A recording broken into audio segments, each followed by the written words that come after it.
Hey guys, welcome back to Make Away Life Coaching. My name is Sarah Abbott and I'm the life coach here. My goodness, these are wild times that we are living through with a pandemic, and I don't know about you, but I'm under, I guess, what you would call quarantine. They're calling it shelter in place. So anyway, I wanted to check in with you guys about self-care. Self-care is this really interesting concept that's really popular nowadays, but the way I always hear it referred to is very trivially, like, oh, good thing I have a bottle of wine for tonight. I gotta do self-care. Or, you know, healthier things like, oh, take a hot bubble bath, self-care.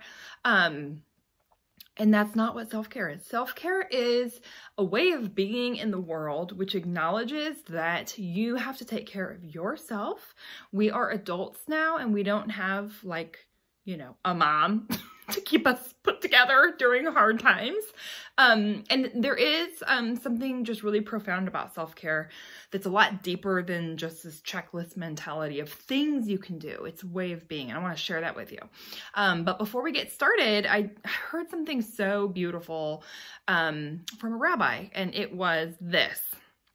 It feels right now that we've lost our sense of certainty, but really all we've lost is our illusion of certainty. There is no certainty in this life, okay? And maybe you've experienced this before, but I think it's interesting right now because we're experiencing this in our entire country and a little bit in most of the world. So there is a sense of panic and fear that's coming up over the reality that in this life you will have trouble. Jesus told us that, and we're experiencing trouble, and it's scary. It's scary on so many levels, like health level, economy level, also just weird things like being told you can't really leave your house for 3 weeks.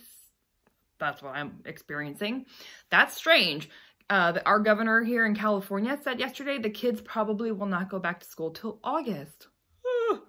That's intense, okay? So we have all of these things going on, and I just wanted to give you a framework in which you can take care of yourself in a really deep and meaningful way. And I believe that if you make these changes, you're gonna look back at this time as a real transformative period for you in which you learned to take care of yourself despite the, you know, extreme stress you were going under. And that is the gift that keeps on giving. First, I want to start with kind of the first time in my life that I lost my illusion of certainty. And it was a very, just like now, very difficult time. Actually, for me, it was a lot worse than what we're going through now. When Nick and I decided to start a family, we found out that we were infertile. And that was like a slow moving train wreck of layer after layer after layer of accepting that we were powerless to have children. And I was a nanny all through college. After college, I moved to Germany. I was an au pair. I love kids, and there was nothing I wanted more than to be a mom. So to find out that I was going to be powerless over becoming a mother was devastating. It was really devastating. But it was also ended up being a tremendous gift, which is another thing about this pandemic. It's like we're going to learn things that transform us and make us better. That's how we change as humans. It's always through the hard times. So, and so what I had to go through with infertility was like a really long journey. I am the grateful, proud mother of 2 amazing boys that we adopted from Ethiopia.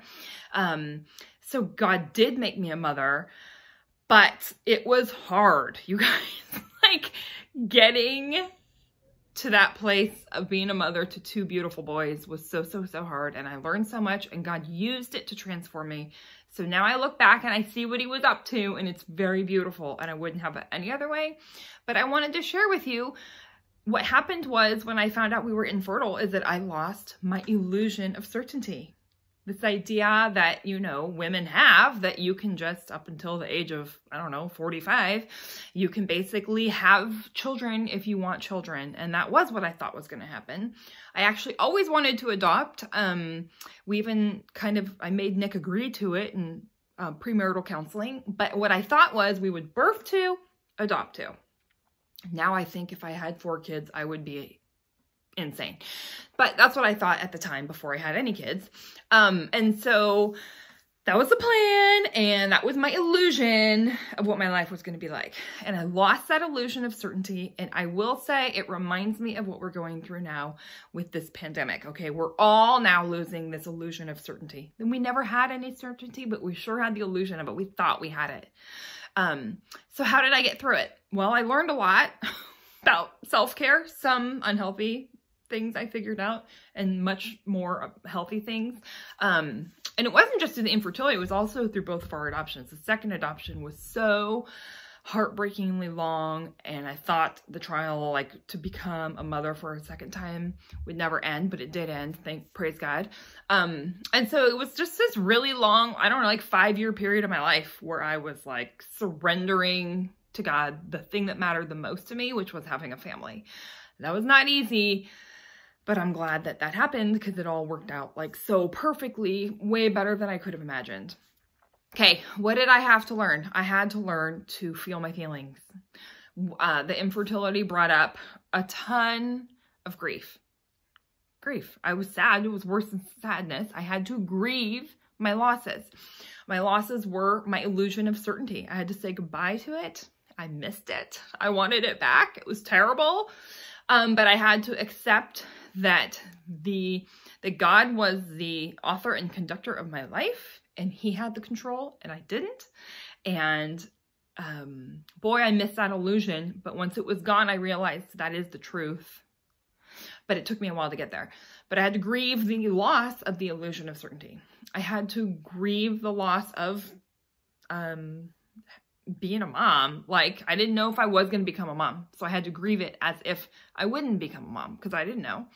Then we had our first son came home, and that was beautiful. But then the second adoption almost fell apart like 1,000 times. And I had to grieve the idea that maybe my son wouldn't have a brother, which was my dream for him. So there was so much grief at like every stage. And I had to feel the sadness. There was no getting away from it. Okay, what are some of the other things I had to grieve? Never being pregnant, never nursing. Gosh, baby showers still. All the women talking about their birth experiences, and I just sit there like, I'm the only woman ever in any room who hasn't been through that. That's, you know, lonely feeling, very lonely feeling. Still, and I'm 42, and I'm so happy with my life, but still, I have to feel the loneliness that comes up at certain times. In addition, I felt a lot of fear. Fear over not having control. Gosh. Oh, that was the long one that God had to break in me. And I still am the biggest control freak, and I always want the control. But I had to recognize I was not in control and deal with the fear that came up. Like, what if God's plan is for me never to have children? What if, you know, it's just Nick and I forever? That was really hard. I was very afraid. It was very difficult. Fear and sadness. In addition, I felt so much envy. Oh my goodness, you guys. When you are infertile and every single woman in your life is fertile, myrtle, and they're popping out babies left and right, and they're getting pregnant on accident, and oh my gosh, I struggled. I was really, really jealous. Their life seemed like it was moving in the direction that they wanted, and it was moving so easily, and I was stuck. And that has not been my experience in life. I'm kind of like a go-getter, and I like to be at the front of the pack. So my goodness, I had really strong feelings of envy that came up over and over and over and over and over and over and over again. And I just had to feel those feelings, and boy, those are ugly feelings. That they were. They came up. I had to acknowledge them and let them be until they like eventually moved on. Okay. How do you cope? This is a good question. We're all, most of us in our houses, we're feeling fear. We're feeling grief. You know, maybe you are unemployed now and you weren't last week, and you have a lot of grief over that. I mean, like, so many feelings are coming up. So anyway, here is how I believe you can take care of yourself during this really incredibly stressful time. And then always, hopefully, it becomes how you take care of yourself in general. This is called the 4 quadrants of well-being, and it's powerful. This is true self-care. The idea that you have 4 pieces of yourself that you need to pay attention to at all times in order to feel well and to take care of yourself. Okay, so we're going to jump into these. There's 4. This won't take very long. Let's go ahead and what I'm going to do is I'm going to talk about them globally.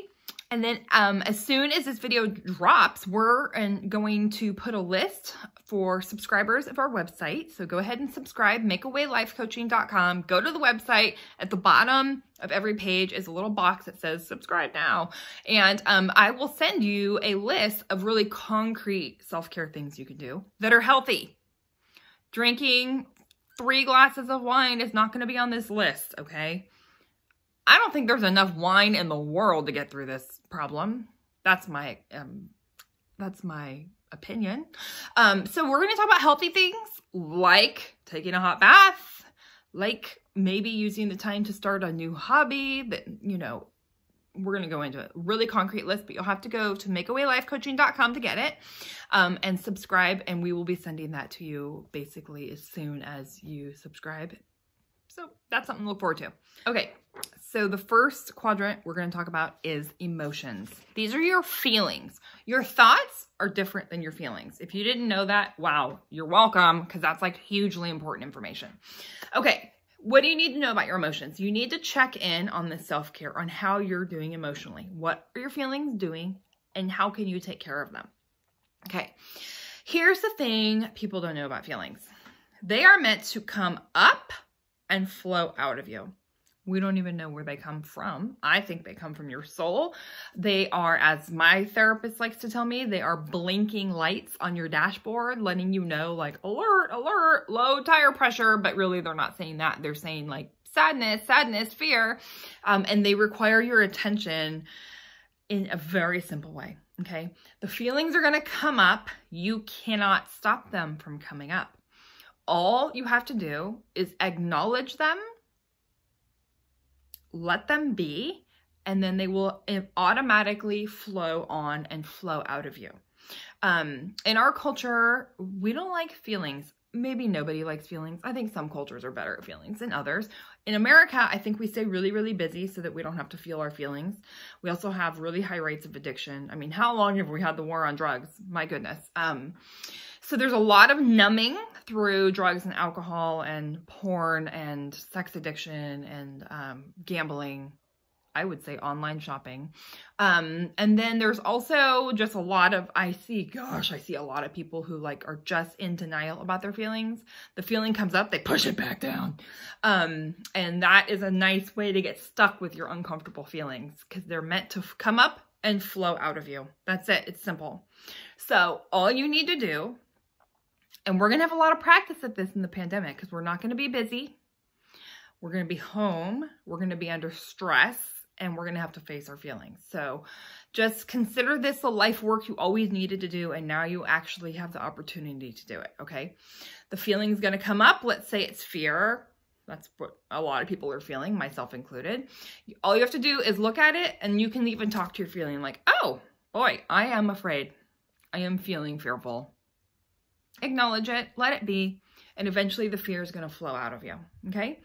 Don't stuff it down in denial and rejection. I don't want to be like a broken record, but I just want to warn you again, it's really easy to fall into bad habits. I have been seeing a lot on Facebook about people just talking about how wine is going to get them through this. I have fallen into that trap myself in the past, and I can tell you it doesn't work. There's not enough wine in the world to make your feelings go away. They may go away temporarily, but then they will be back the minute you are no longer, you know, under the influence of alcohol. And then, I don't know, with all of us home, I think it's gonna be really easy to dive into the internet, whether that's, you know, online shopping or just being on social media all day long, or maybe you're gonna like have your TV on Fox News or MSNBC just blasting all day long. And that is, woo, that's stressful. That is no way to take care of your feelings. So you need to make good choices here. And your job to stay healthy in the emotional quadrant is to feel the feelings. Just let them be. Let them flow through you. They're not going to last forever, but while they're here, you have to just accept it. Okay, maybe you need to get help. This is a great time to try to drop into therapy or watch some extra, Christian life coaching videos. There's a great show I love with Christian therapists called New Life Live. That's free on the radio. You can Google that and find your radio station. They also have an app free. It's just some time for you. If you need to get attention and help with your feelings, now's the time to do that. Okay. The second quadrant we're going to talk about is mental. These are your thoughts, okay? It's your thinking. Here's the thing. Many of us have unhealthy thinking patterns, especially when we're stressed. They often come from childhood, and it's super important that you're aware of yours. During my times of stress, like during the infertility, during the struggles of adopting, and my goodness, my house almost burned down twice because I live in California and that keeps happening.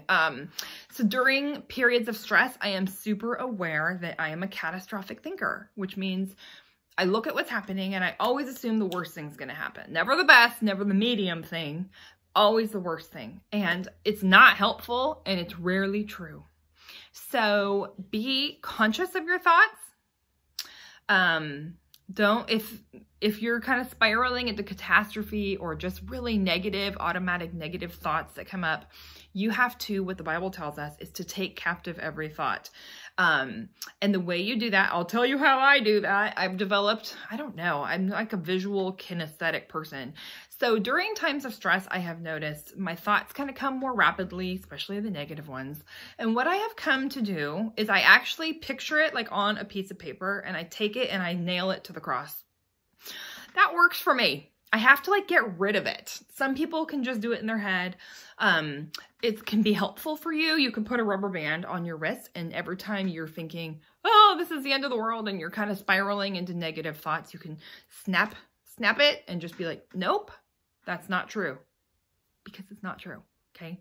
If you're thinking in the future, you don't know the future and you don't know what's going to happen. And if you're assuming the worst, the fact is that is not yet proven to be true.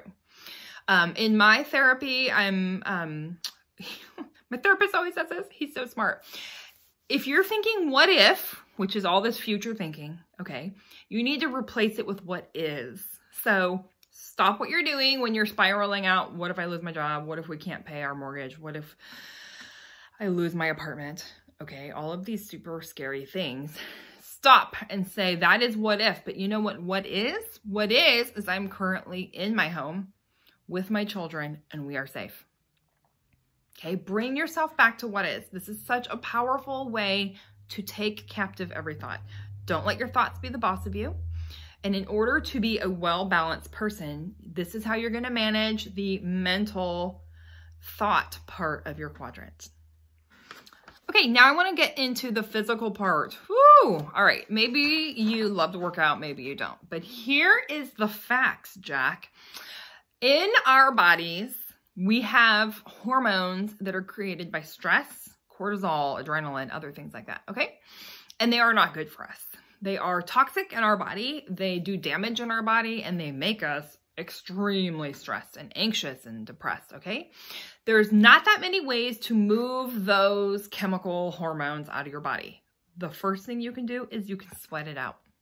Sorry if you don't like to work out, but now would be a great time to start working out. Even if you're like me and you're sheltered in place, we are still allowed to go on a walk in our neighborhood. We're not creating the wheel here. Don't think you have to stream, beach body, okay? Gosh, this country, we make it so much more complicated than it needs to be. Adopt the European model of just walking. Walk as if you're in a hurry because you do need to sweat. If you're not sweating, you're not going fast enough.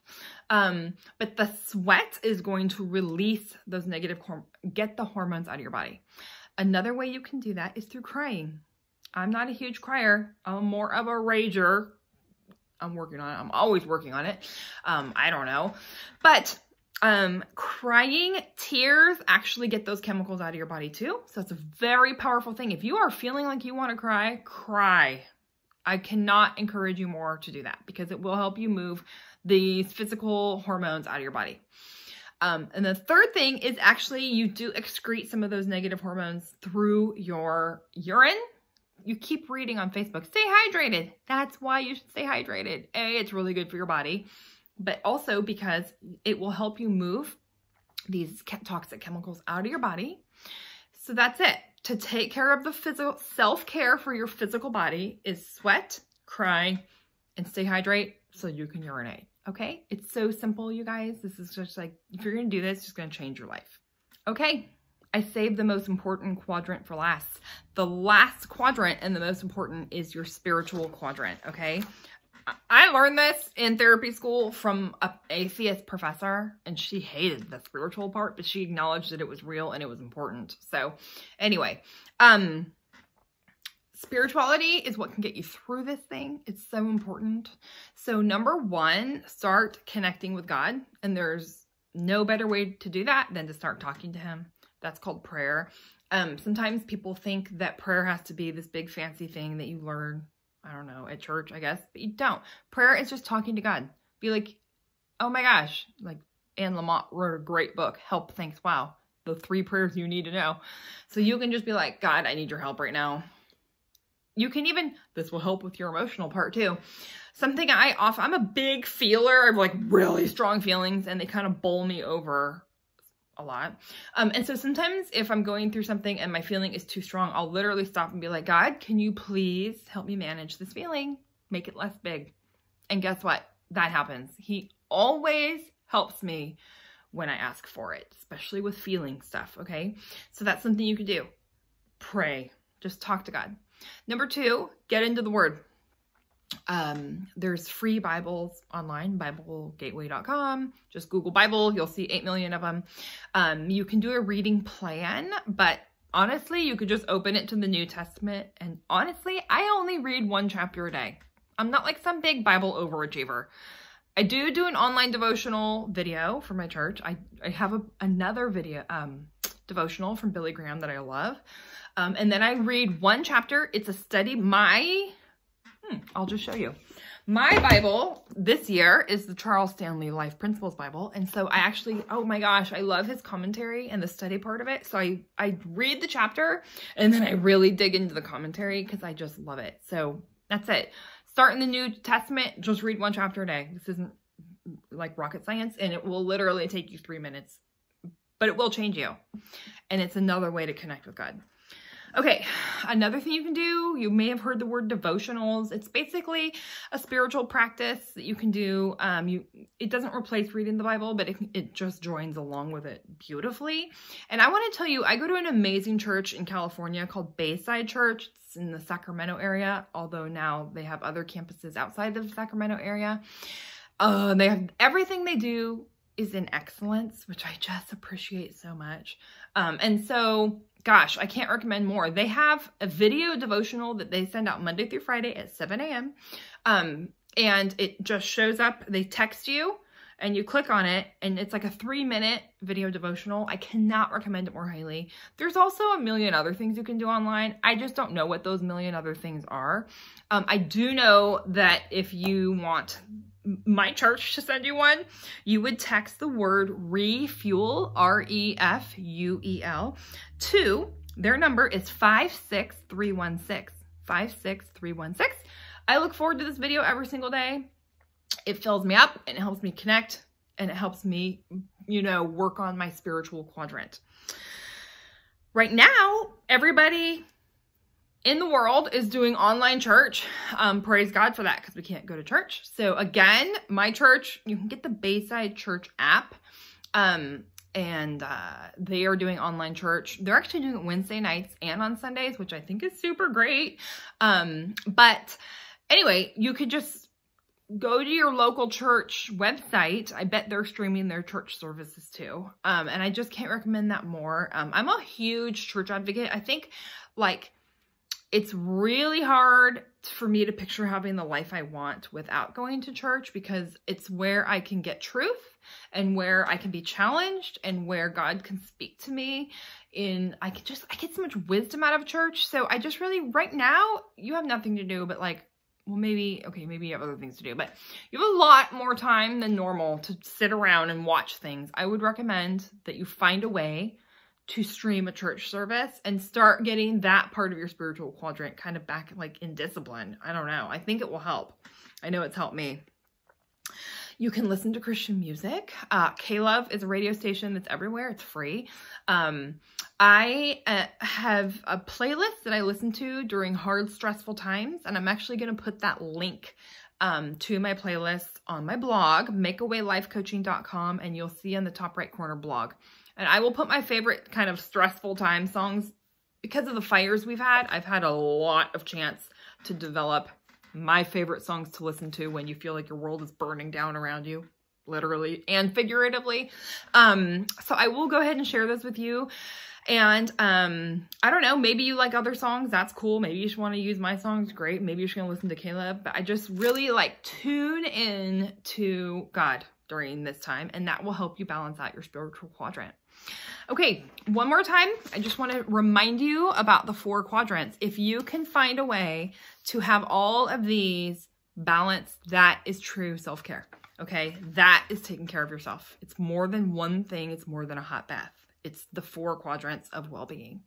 So please remember to visit my website, makeawaylifecoaching.com. If you subscribe, I will send you the concrete list of things you can do that are healthy, that will help you cope with the hard times. I hope you have a blessed week, and make sure that you're paying attention to your quadrants so that you can take care of yourself. See you next week. Bye-bye.